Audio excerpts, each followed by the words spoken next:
Welcome back, everybody, to another episode of Man Bites Film. This week we are going to be reviewing two great films that I recently seen on Netflix. The first one, going right into, is Sing Street. This is a 2016 film directed by John Carney, and it runs about an hour and 46 minutes, and it takes place in Dublin in the 1980s. This revolves around the great burst of electronica pop music with artists like David Bowie, Prince, and all these awesome music, the rhythmics, the The Cure.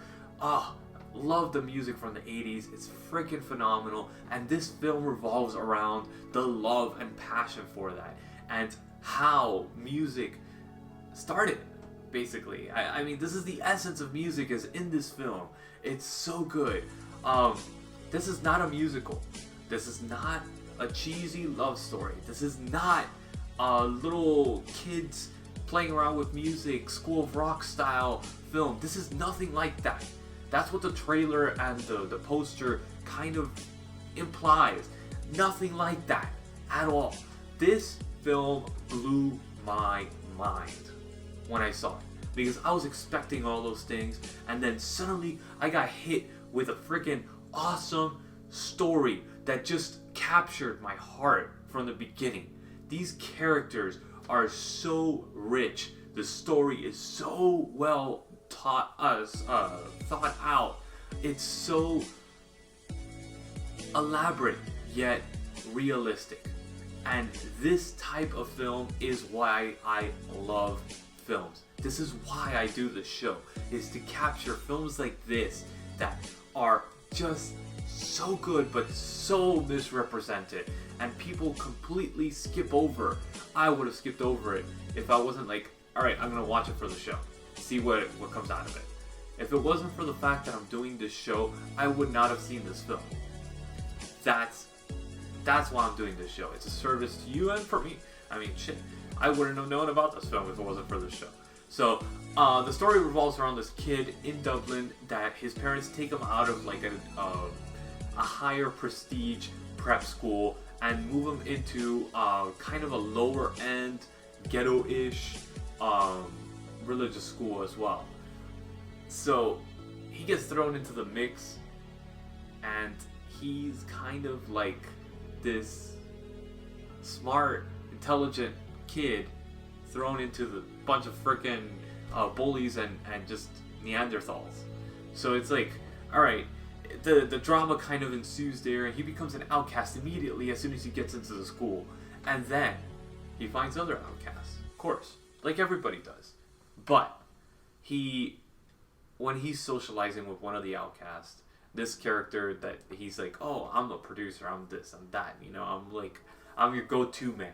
I'm the guy that could resolve any issue for you. He's basically a con salesman type of guy. You could tell from the beginning. That's who he is going to be. And then he's walking out to the front of the school, and he sees this girl sitting on the steps across from the school. And his eyes just focus, laser in onto this girl. And he falls in love immediately. And the story is, how is he going to get this girl? How is he going to capture her heart? How is he going to entice her to join him and be with him? And this girl looks like this awesome, super cool chick. And he's kind of the low man on the totem pole. And he's like, I'm going to try. I don't care. It's that important to me. I'm going to try to woo her. And he walks up to her with all the confidence in the world and says, hey, how you doing? And he introduces himself, and she says that she's a model, and he goes, I'm in a band, and we're looking for somebody to do a music video with. Do you want to join us? That's what he gets. And then he's walking away from her, he's like, oh shit, I don't have a band. So he goes back to his friend, and he's like, what happened? He's like, we gotta make a band. That's where the whole story starts.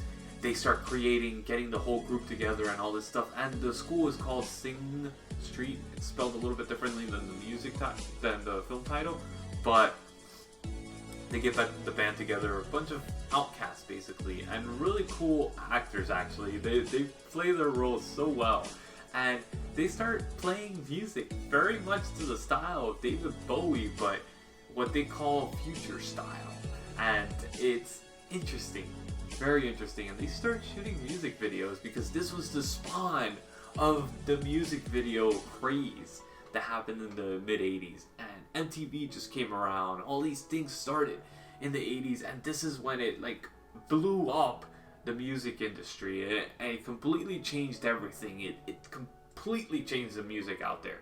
So you have Depeche Mode, you have The Cure, you have all these influences that this band is doing, and it's being influenced by the relationship between the girl and him. Because she's like, oh, you gotta try this style, you gotta try this style, and this style. And he tries it. And then he kind of incorporates it into his own little mesh of music. And it's really heart-filled. It's very much a real coming-of-age film, much to the likes of Almost Famous. I can't even compare it to anything else because there's nothing that comes close. This is a 9.5 out of 10 film for me. I couldn't give it that 10, but my God, it's so close. Alright, this is a phenomenal film. And I saw it and I just walked away wowed by it. I was totally blown away. It makes you feel emotions that I haven't felt in a long time watching a film. It grabs your heart, twists it. There's sad scenes, there's awesome scenes, there's like hell yeah scenes. There's everything in this film. This is a film that could be watched by anybody and everybody. And that's why what makes it such a great film is that this could capture audiences all over the place. Yet it didn't get the time of day. It's so frustrating. But please check this out on Netflix. Again, it's called Sing Street. As you know, you see the poster. So the next film that I want to go into is same director actually. This is a 2013 film that he did, and it's called Begin Again. It stars Keira Knightley, Adam Levine, Mark Ruffalo, and it takes place in New York. Runs about an hour and 44 minutes, just like the other one. And again, it revolves around music. So Keira Knightley and Adam Levine come to New York. Adam Levine has become a major pop star because of a song that was put into a film.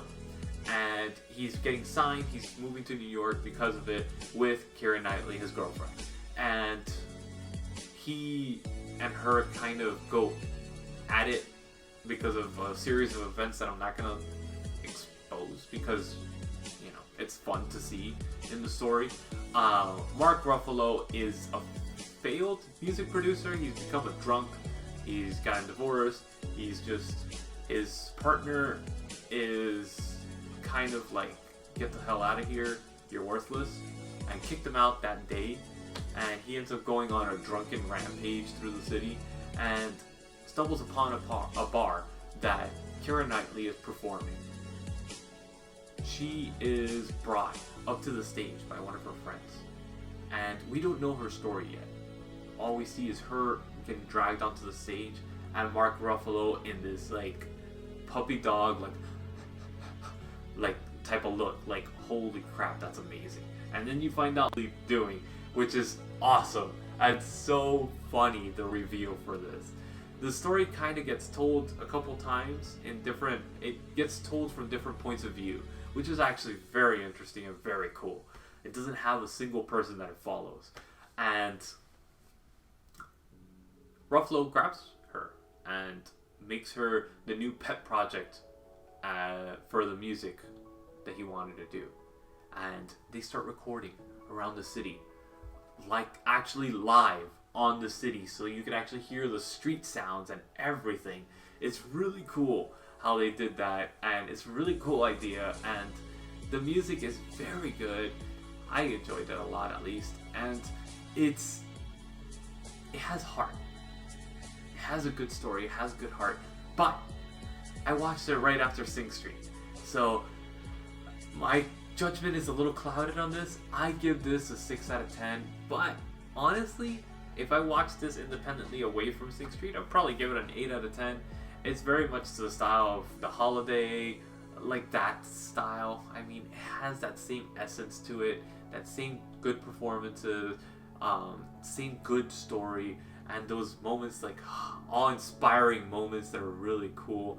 I mean, it holds its own. It really does hold its own, and it does capture your heart very quickly. So I enjoyed this film. Again, it's Begin Again. And the other film that we reviewed was Sing Street. So please check these two films out that are currently streaming on Netflix. They're great films. I really hope you enjoy. Please, in the least, check out Sing Street. This is a phenomenal film and should not be missed by anybody. Don't watch these two together because it's just going to diminish its value, both of them. So watch them separately, different days, separated by a few weeks or if possible. Sing Street is the better of the two, by far though. So please enjoy, and we'll see you guys next week with another episode of Man Bites Film.